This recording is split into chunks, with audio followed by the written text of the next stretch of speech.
믿음의 고백을 드림으로 말씀 앞에 나가도록 하겠습니다. 하나님 나를 사랑하신다. 하나님 내 인생에 크고 비밀한 계획을 가지고 계신다. 하나님 오늘도 나와 동행하셔서 그 계획을 이루어 주신다. 아멘. 그렇게 될 줄로 믿습니다. 아멘. 오늘은 예수님께서 이 땅에 오신 성탄절입니다. 우리가 사는 모든 날이 하나님께 감사로 드려져야 마땅하겠지만 성탄절이야말로 가장 큰 감사가 하나님께 드려져야 되는 날이라고 생각이 됩니다. 요한복음을 기록한 요한 사도는 하나님께서 우리를 얼마나 사랑하시는지를 독생자를 내어주심으로 보여주셨다라고 그렇게 기록을 합니다. 우리가 선한 사람일 때 하나님께서 우리에게 아들을 내어주셨어도 이건 감격이어야만 합니다. 근데 우리가 아직 죄인이었을 때 하나님께서 우리를 사랑하셔서 아들을 내어주셨다면 이건 감사를 넘어서서 충격과 그리고 우리에게 어떤 부분에서는 두려움을 주어야 한다고 생각합니다. 우리가 무엇이기에 하나님께 우리를 그토록 사랑하신 것입니까? 바로 이런 마음 때문에 사도 바울은 우리가 아직 죄인 되었을 때 하나님 우리를 사랑하셨다는 사실 때문에 우리가 하나님과 화목하는 것이 당연해야 되고 또 하나님을 즐거워해야 되는 것이 마땅하다라고 말했다는 것입니다.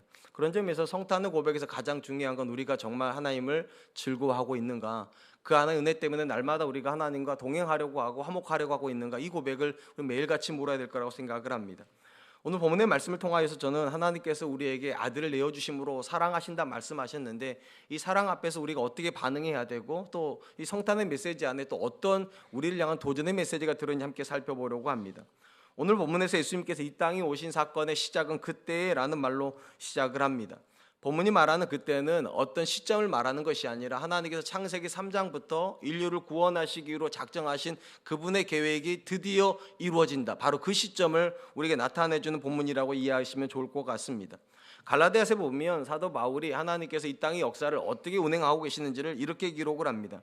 갈라디아서 4장 4절로 5절입니다. 때가 참에 하나님이 그 아들을 보내사 여자에게 나게 하시고 율법 아래 나게 하신 것은 율법 아래 있는 자들을 속량하시고 우리로 아들의 명분을 얻게 하려 하심이라.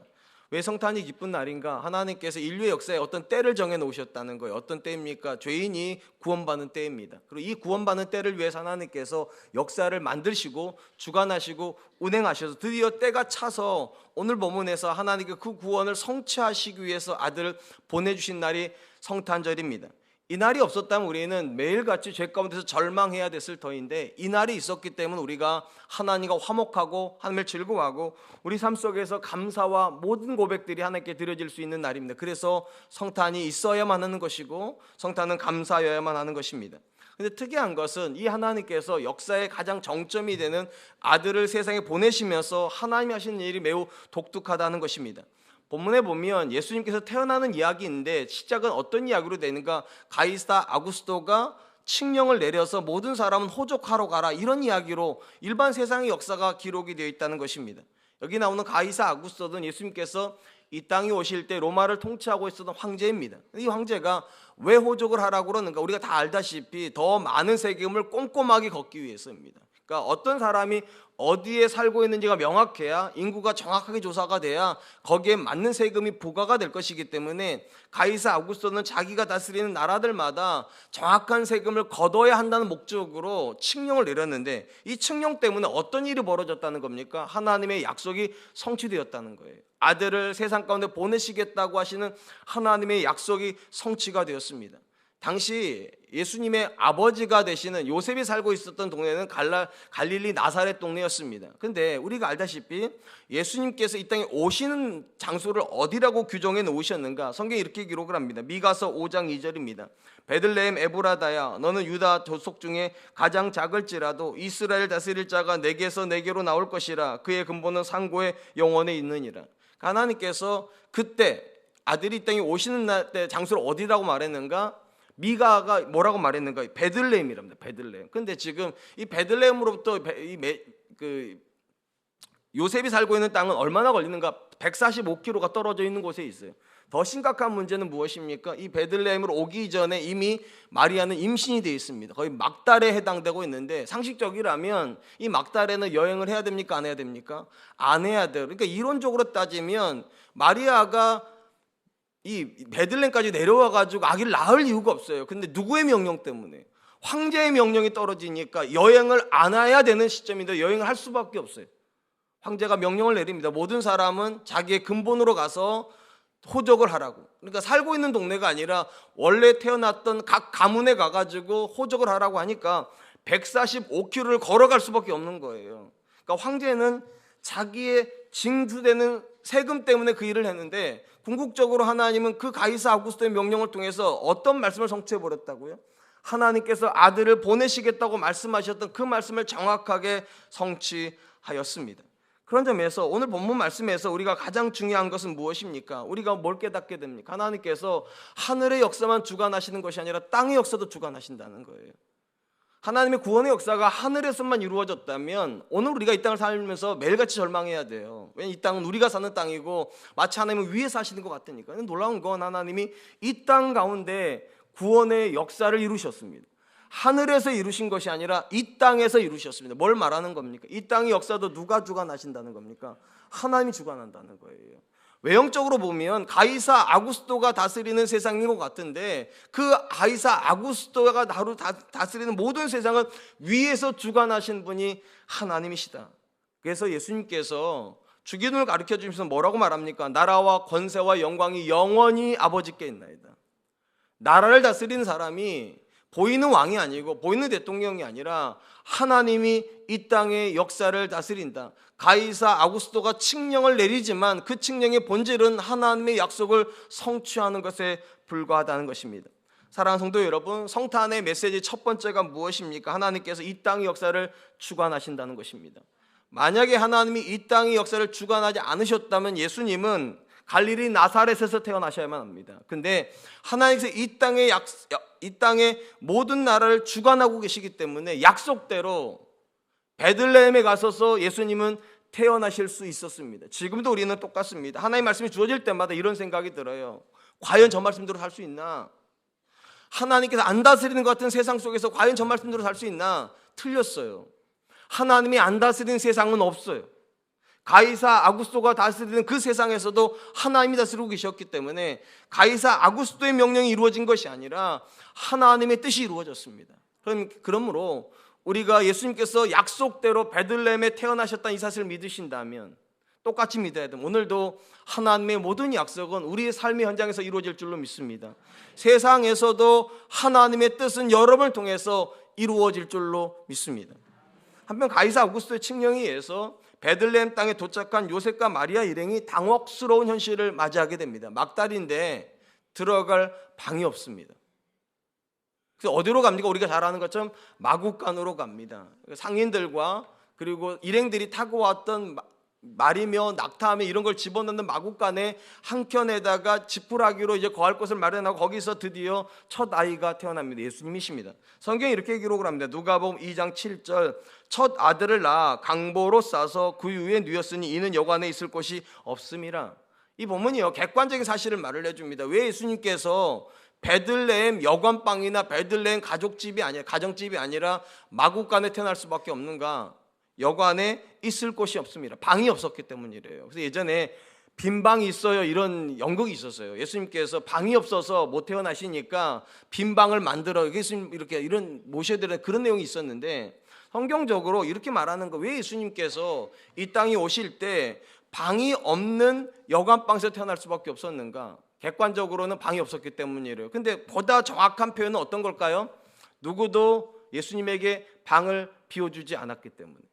정상적이라면 여러분 만삭의 여자가 춥진 않겠지만 어쨌든 이러고 왔는데 방이 없다면 여러분 같으면 비켜주실 거예요? 안 비켜주실 거예요? 저 같으면 비켜줄 것 같아요. 근데 누구도 그 예수님을 향하여서 방을 비워주지 않았기 때문에 어쩔 수 없이 마구간에 내려간 것이 예수님의 성탄의 가장 중요한 메시지 중에 하나입니다. 하나님께서 예수님 이 땅에 보내실 때 예수님께서 왜 마구간에 태어나게 하셨을까요? 하나님께서 세상을 주관하시면 방 하나 좀 만들어 주시면 되는 거 아닙니까? 근데 왜 마구간에 태어나도록 그대로 내버려 두셨을까요? 여기에 메시지가 있기 때문이에요.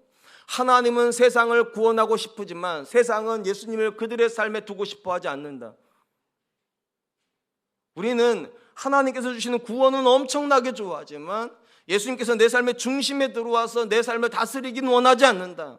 방을 내어드리고 싶어 하지 않는다. 인생을 내어드리고 싶어 하지 않는다. 그래서 빈 방이 없는 거예요. 지금도 여전히 예수님께서 이 땅에 내려다보시면서 얼마나 많은 사람들의 인생 가운데 그분의 자리가 없다고 탄식을 할까요? 이것이 세상에서만 있는 이야기라면 괜찮을 거예요. 근데 교회 다니는 사람들의 인생에 과연 예수님이 들어갈 자리가 있을까요? 부부관계 사이에 주님이 들어갈 방이 있을까요? 자녀의 관계 속에 주님이 들어갈 자리가 있을까요? 내 직장 생활에 주님이 들어갈 자리가 있을까요? 이건 제가 개인 지어내는 말이 아니에요. 예수님께서 초대교회 7개 교회, 아시아 7개 교회에 대해서 책망하시는 내용이 요한계시록에 나오잖아요. 그중에 라오디게아 교회라고 하는 교회에 대해서 예수님께서 이렇게 책망하는 내용이 납니다. 요한계시록 3장 19절로 20절입니다. 물은 내가 사랑하는 자를 책망하여 징계하노니 그러므로 내가 열심을 내라 회개하라 볼지어다 내가 문 밖에 서서 두드리노니 누구든지 내 음성을 듣고 문을 열면 내가 그에게로 들어가 그와 더불어 먹고 그는 나와 더불어 먹으리라. 지금 예수님께서 문 바깥에 방 안에 못 들어가고 문 바깥에 문을 두드리고 계시대요. 어디의 문입니까? 놀라운 건 세상의 문이 아니에요. 교회 문을 두드리고 계세요. 라오디게아 교회. 이 교회는 단순히 외형적인 건물을 말하는 게 아니에요. 성도 각 사람이요. 라오디게아의 교회에 속해 있는 모든 성도의 마음의 문에 두드리신대. 왜냐하면 못 들어가셨으니까. 지금 문 밖에 여전히 방이 없는 곳에 주님이 계세요. 이게 충격인 거죠. 세상에 주님의 자리가 없는 건 당연한 거예요. 왜냐하면 그들은 주님을 모르니까. 근데 주님을 알아서 교회 안에 들어와 있는 존재들이 그 예수님에게 예배도 드리는데 그 예수님께 기도도 드리는데 방을 내어드리지 않았다는 거잖아요. 예수님께서 그들의 인생 가운데 좌정하지 못하셨다는 거잖아요. 이것이 오늘날 우리가 여전히 고민해 보아야 되는 문제입니다. 우리는 예수님을 믿어서 복을 받고 성공하고 행복한 데는 관심이 있지만 그 예수님을 내 삶에 모셔드려서 고난받고 손해보고 십자가를 지는 건 여전히 부담스러워합니다. 말씀대로 결혼 생활하는 건 여전히 부담스러워하고 말씀대로 자녀를 양육하는 건 여전히 부담스러워하고 말씀대로 직장 생활하는 건 여전히 부담스러워합니다. 예수님을 믿지만 방을 내어드리고 싶어 하지 않습니다. 이게 어제 오늘의 얘기가 아니라는 거예요. 예수님께서 이 땅에 오셨던 첫날에도 그랬다는 거예요. 구원은 받고 싶어 하면서 방은 내어드리고 싶어 하지 않는다. 하나님께서 이 사실을 우리에게 통렬하게 보여주고 싶으셔서 아들을 세상에 보내시면서도 방이 없는 현실을 만드셨다. 저는 그렇게 생각을 합니다. 그렇다면 여러분 한번 여쭤볼게요. 여러분의 인생에 주님이 방으로 들어가 계십니까? 여러분의 인생에 예수님의 방이 있습니까? 여러분 중요한 건 이거예요. 방이 있으려면 어떻게 해야 됩니까? 누군가가 마구간으로 가야 돼요. 누군가가. 내 자녀의 인생에 주님의 방이 있으려면 누가 마구간으로 가야 됩니까? 부모가 마구간으로 가야 돼요. 우리 부부관계 속에서 주님의 방이 있으려면 누가 마구간으로 가야 됩니까? 남편이 가든지 아내 누군가는 가야 돼요. 성경적으로 말을 하면 먼저 믿은 사람이 가야 돼요. 예수님을 모르는 사람은 절대로 방을 내어주지 않아요.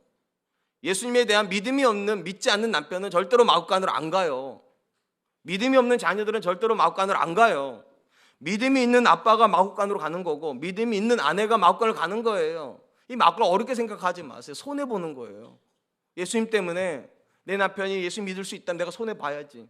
내 자녀가 예수님 믿을 수 있다면 내가 내 부모한테는 그런 대접 한 번도 받아본 적 없지만 나는 내 자녀한테 존중해주고 사랑해주고 이해해주고 그 말에 귀를 기울여줘야지. 이런 태도가 엄밀히 말하면 마구간으로 내려가는 태도예요. 누군가가 마구간으로 내려가야 예수님이 방에 들어가실 수 있습니다. 첫 크리스마스에는 주님의 자리가 없습니다. 2023번째 생일에 우리가 물어봐야 돼요. 내 인생에 주님의 방은 있는가? 내 자녀의 인생에 주님의 방을 만들어주기 위해서 나는 마구간으로 가고 있는가? 내 믿지 않는 배우자에게 주님의 방을 만들어주기 위해서 나는 마구간으로 내려가려고 하는 그런 손해보려고 하는 마음은 있는가? 사랑하는 성도 여러분, 코바디스라고 하는 영화를 보신 적이 있을지 모르겠습니다. 네로 황제 치하 때 로마에 있는 성도들이 핍박을 받습니다. 이때 로마 교회가 어떤 결정을 하는가? 베드로를 몰래 도망치게 할 결심을. 왜냐하면 베드로가 죽으면 교회가 너무 위태로우니까 베드로를 몰래 빼내려고 합니다. 그리고 베드로가 로마 성도들하고 눈물로 이제 헤어짐을 하고 어디로 가는가? 캄파니아 평원을 걸어가고 있습니다. 평원을 걸어가는데 저쪽에 빛 가운데 한 사람이 걸어옵니다. 예수님이십니다. 베드로가 그 빛 가운데 타고 오신 예수님의 머리를 숙이고 뭐라고 말합니까? 우리가 너무 잘 아는 대사를 코바디스 도미네, 주여 어디로 가시나이까? 그때 예수님께서 뭐라고 말씀하십니까? 이렇게 말씀하세요. 내가 내 어린 양을 버렸으니 또다시 십자가에 못 박히기 위해서 내가 로마로 간다. 네가 안 가니까 내가 간다. 네가 마국간으로 안 내려가니까 내가 내려간다. 그 말을 듣고 베드로가 발길을 돌려서 로마로 들어가서 십자가에 거꾸로 매달려서 죽게 되죠. 지금 예수님께서 똑같이 말씀하실 거예요. 네 자녀를 위해서 누가 마국간으로 내려갈 거냐? 네 배우자를 위해서 누가 마국간으로 내려갈 거냐? 그래야 그 자녀의 인생에 주님이 계신다. 그래야 그 배우자 인생에 예수님이 계신다. 이게 성탄의 두 번째 메시지입니다. 마국간에 누가 있습니까? 여전히 예수님이 그 마국간에 계시다면 여러분의 가정은 주님과 상관없습니다. 여전히요. 부부관계 속에 아무도 마국간 내려가지 않으려고 하면 그 부부관계는 절대적으로 죄송하지만 주님과 상관없는 부부가 됩니다. 그러므로 오늘 두 번째 결심하세요. 마국간으로 내려가십시오. 그래야 주님의 자리가 생기는 줄로 믿습니다. 마지막으로 오늘 본문에서 우리가 주목할 사실은 예수님의 탄생의 소식을 처음으로 접한 이들이 누구냐는 것입니다. 천사가 들판에 서 있는 양떼를 치는 목자들에게 가서 예수님의 탄생의 소식을 가장 먼저 전했습니다. 이게 우리는 굉장히 낭만적이잖아요. 목자들이 별을 막 보고 있고 양들은 새근새근 잠자고 있는데 갑자기 하늘에 천군사가 탁 나타난다지만 기뻐하라, 얼마나 멋있어요. 그죠? 근데 이게 그렇게 낭만적인 이야기가 아니에요. 왜냐하면 유대인들뿐만 아니라 그 당시 사람들에게 목자는 그렇게 낭만적인 직업이 아닙니다. 그럼 목자는 어떤 직업인가? 가장 밑바닥에 있는 사람들이 하는 거예요. 우리가 탕자에 비해서 보잖아요. 탕자가 삶을 허랑방탕하고 아무것도 없을 때 했던 일이 어떤 겁니까? 목자의 일이에요. 그러니까 인생에서 실패를 경험하고 더 이상 사람들 틈에서 살 수가 없는 사람들이 동물 틈에서 사는 거예요. 동물을 쳐요. 가축을 쳐요. 그래서 이 사람들은 가축들이랑 있다 보니까 어디를 못 갑니까? 회당을 못 갑니다. 성전을 못 갑니다. 예배도 제대로 못 드리는 사람들이에요. 그러다 보니까 유대인들은 어떻게 생각했는가? 이 사람들은 신실하지 못한 사람들.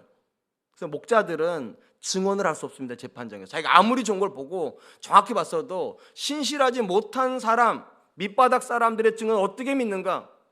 낭만적이지 않죠. 예수님이 오시던 그 들판에 있었던 목자들은 자기 인생을 한탄하고 있었을 겁니다. 절망하고 있었을 겁니다. 살아 뭐해? 하고 낙심에 가득했을 그 목자들에게 천군 천사가 와서 메시지를 전해주는 거, 어떤 메시지예요? 누가복음 2장 14절, 지극히 높은 곳에서는 하나님께 영광이요 땅에서는 하나님이 기뻐하신 사람들 중에 평화로다. 절망 가운데 있는 목자들에게 천사가 나타나는 말이 뭐냐? 오늘 한 아기가 태어났는데 그 아이 때문에 지극히 높은 곳에서는 하나님께 영광이 된다. 왜 하나님께 영광이 될까요? 그 아기 때문에 창세기 3장부터 하나님께서 세워놓으셨던 구원이 성취가 될 것이기 때문에, 하나님의 약속이 드디어 성취가 될 것이기 때문에 하나님이 영광 받으신다. 이거는 정확해요. 근데 그 다음 말이 중요해요. 땅에서는 하나님이 기뻐하시는 사람들 중에 평화로다. 자, 하나님께 영광이 되는데 땅에서는 동시에 뭐가 이루어진다고? 평화가 이루어진대요. 그러니까 예수 그리스도께서 한 사람 인생에 들어오시면 하나님이 영광 받으실 뿐만 아니라 어떤 증거가 나타난다는 겁니까? 평화가 이루어진대. 평화가요. 물론 모든 사람에게 이루어지는 평화가 아니고 이렇게 돼 있잖아요. 하나님이 기뻐하시는 사람들 중에, 그러니까 하나님이 기뻐하시는 사람이 드디어 나올 거라는 거. 이 아이 때문에 우리가 잘 알다시피 예수님 오시기 이전까지는 인류의 상태는 죄인의 상태입니다. 이 죄인이라는 건 하나님과 사람 사이에 죄의 장벽이 있다는 거예요. 죄송해요. 가로막고 있어요. 이렇게 가로막고 있기 때문에 하나님이 기뻐하실 수가 없어요. 이 죄 장벽이 무너지고 하나님이 사람을 기뻐하시는 거예요. 그러니까 여기 중요한 선언이 있어요. 이 아들이 이 땅에 오므로 하나님이 너희를, 성도를 기뻐하시는 존재로 삼으실 거라는 거예요. 믿으시면 합니다. 그러니까 구원의 감격은 그런 거예요. 우리가 하나님과 즐거운 관계가 되는 거고 하나님이 나를 기뻐하신다고 믿는 거예요. 그리고 여기서 멈추지 않아요. 이 하나님의 기쁨이 되는 사람들이 어떻게 한다고요? 평화를 유지하는 사람들, 평화의 사람들이 된대요. 중요한 거, 이 평화에 대한 선언을 지금 누구한테 하고 있다고요? 가장 밑바닥에 있는 사람들한테요. 이 사람들은요, 평화를 이룰 수 없는 사람이에요. 왜냐하면 아무도 이 사람들에게 안 가요. 가장 밑바닥이니까. 근데 누군가가 이 사람들에게 찾아가서 평화를 만들어줄게요. 누가 찾아갈까요? 마국간으로 내려가는 사람들이요. 마국간으로 내려갈 수 있는 사람들은 누구에게나 찾아갈 수 있는 사람들이에요. 거기는 소들이 자는 곳이잖아요. 거기는 양들이 자는 곳이잖아요. 거기는 염소가 자는 곳이잖아요. 거기 누가 자고 있습니까? 목자들이 자고 있단 말이에요. 거기로 누군가가 찾아오는 사람이 있을 거야. 누가요? 하나님이 기뻐하시는 사람들이 너희에게 찾아올 거라고. 그리고 너희와 평화를 이룰 거라고. 이전에는 담이 있었던 존재들인데, 이전에는 너희 같은 사람을 사람 취급도 안 했던 사람들인데, 예수님 때문에 너희에게 다가오는 사람들이 있을 거라고. 그걸 우리는 뭐라고 말합니까? 그걸 교회라고 부르는 거예요. 교회는 장벽이 없습니다. 사회적 신분에 의해서 상중하가 나눠지는 것이 아니라 하나님이 기뻐하시는 사람들이 모이면 거기에는 어떤 것만 있습니까? 하나님이 기뻐하시는 사람만 있는 거예요. 사회적 신분은 없어요. 돈이 얼마나 많으냐 적으냐는 없어요. 학벌이 얼마나 좋으냐 나쁘냐는 없어요. 그냥 하나님이 기뻐하시는 사람들 중에 평화가 이루어진다. 왜 평화가 이루어집니까? 성도들은 다 밑으로 내려갈 준비가 되어 있는 사람들이니까요. 섬기려고 하면은요, 평화가 이루어져요. 섬김을 받으려고 하니까 다툼이 있는 거죠. 올라가려고 하니까 다툼이 있는 거지. 내려가려고 하는데 누가 다투냐고요. 혹시 이렇게 다툽니까? 권사님, 내가 화장실 청소할 텐데 왜 자꾸 권사님 하려고 그래? 하지 마. 뭐 이렇게 다투십니까? 그런 건 다툴만 하죠. 근데 거기서 멱살 잡고 싸우는 사람이 어디 있어요? 평화가 이루어지지 않는 이유는 간단해요. 여전히 교회 안에 장벽이 있기 때문이에요. 세상에 세워놓은 장벽이 있어요. 학벌이라는 장벽, 제가 가장 안타깝게 여기는 지역이라는 장벽. 부산 사람하고 전라도 사람이 대화를 안 하려고 하고, 대구 사람하고 광주 사람이 대화를 안 하려고 하고. 근데 우리는 어떻게 믿습니까? 하나님께서 그 아들을 저 높은 하늘에서 가장 낮은 땅으로 보내셨다. 그리고 그 아들은 그걸 기쁘게 내려오셨다. 이게 복음이잖아요.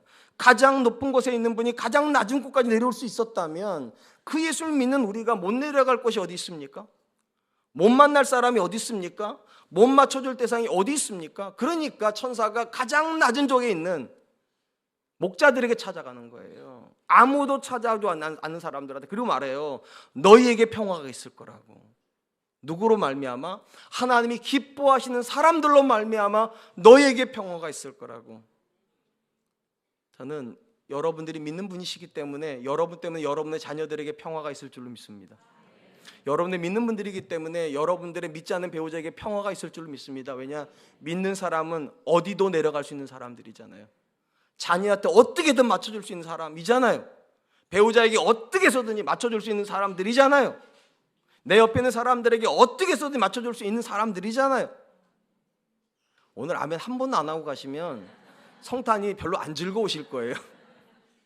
성탄의 세 번째 메시지, 내려가는 겁니다. 내려가야 된다. 어디까지요?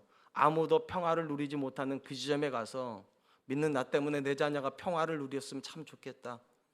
믿는 나 때문에 믿지 않는 내 남편이 평화를 누렸으면 좋겠다. 믿는 나 때문에 믿지 않는 내 이웃 주민들이 평화를 누렸으면 좋겠다. 그게 하나님께서 우리에게 주시는 성탄의 메시지입니다. 사랑하는 성도 여러분, 예수님께서 역사적으로 이 땅에 오신 날은 성탄절이라 불러요. 물론 예수님이 12월 15일에 정확하게 오셨다고 아무도 단정할 수 없어요. 근데 일단 중요한 건 공식적으로 역사적인 사건인 거예요. 이거는요. 근데 이게 중요한 게 아니에요. 이 역사적인 사건이 한 사람의 인생에도 일어났냐는 거예요. 내 인생에도 주님이 찾아오셨냐는 거예요. 주님께서 내 인생에 찾아오셔야 구원이 일어나는 거지, 주님이 오셨다고 구원이 일어나는 건 아니에요. 그러면 역사적으로 오신 예수님께서 내 인생에 찾아오셔서 내가 구원을 받았던 어떤 일이 일어나야 되냐는 거예요. 평화가 이루어져야 됩니다. 평화가요. 내가 구원을 받았기 때문에 내 부부관계에 평화가 있고, 내가 구원을 받았기 때문에 내 자녀 관계 속에 평화가 있고, 내가 구원을 받았기 때문에 내 주변 사람들과 평화가 있어야 돼. 왜냐? 예수 그리스도를 믿는 사람들은 주님처럼 밑으로 내려갈 준비가 되어 있으니까. 저와 여러분들이 그럴 수 있기를 축복합니다. 이제 말씀을 맺으려고 합니다. 오늘 우리는 주님께서 이 땅에 오신 2023번째 생일 앞에 서 있습니다. 예수님이 이 땅에 오실 때 역사 속에서 굉장히 많은 일이 일어났어요. 오늘 누가복음은 우리에게 크게 세 가지 일을 가지고 세 가지 메시지를 소개해 줍니다. 첫 번째, 가이사 오구스도의 칙령이 있었습니다. 여기 어떤 메시지가 있습니까? 하나님께서 하늘의 권세만 쓰시는 것이 아니라 땅의 권세도 쓰신다. 모든 것이 하나님의 다스림 안에 있다면 오늘도 우리 삶이 하나님 바깥에 있지 않을 줄로 믿습니다.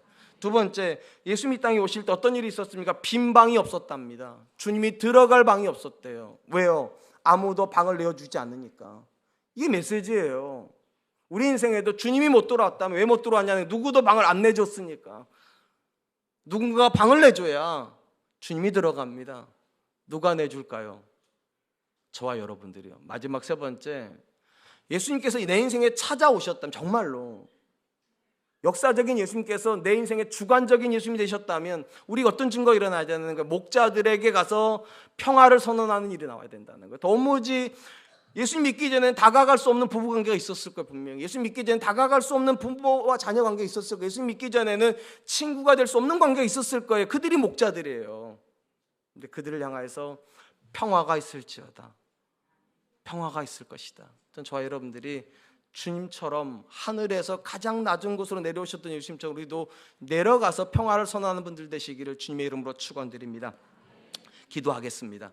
사랑이 많으신 하나님, 감사합니다. 하나님께서 우리를 사랑하여 주셔서 하나밖에 없는 아들을 내어주신 이 성탄에 하나님께서 예수님을 통해서 우리에게 주신 메시지 앞에 서게 해주시니 감사합니다. 하나님께서 예수님을 때 보내시기 위해서 하늘의 권세만 쓰신 것이 아니라 땅의 권세도 쓰셨다면 오늘도 우리 삶 속에서 일어나는 모든 일들은 하나님이 다스리신 줄로 믿습니다. 또한 우리가 말씀 앞에 설 때 예수님께서 이 땅에 오실 때 빈방이 없어서 마국간으로 가셨다면 하나님, 오늘 내 삶에서 주님의 자리가 있는지를 묻는 사람들 될 수 있도록 주님 도와주시고, 내가 마국간으로 가고 주님이 삶의 중심으로 들어갈 수 있도록 주님 그렇게 사는 성도들 되게 하여 주시옵소서. 마지막으로 구합니다. 하나님께서 이 땅에 아들 보내주실 때 사회적으로 가장 밑바닥에 있었던 목자들에게 천사를 보내셔서 화평을, 평화를 선언하셨습니다. 하나님, 오늘도 우리가 관계 속에 불화를 경험하고 있다면 주님의 성탄을 다시 한번 기억하여 우리가 낮아지게 하여 주시고 찾아가게 하여 주셔서 내 자녀들이, 내 배우자가, 내 주변 사람들이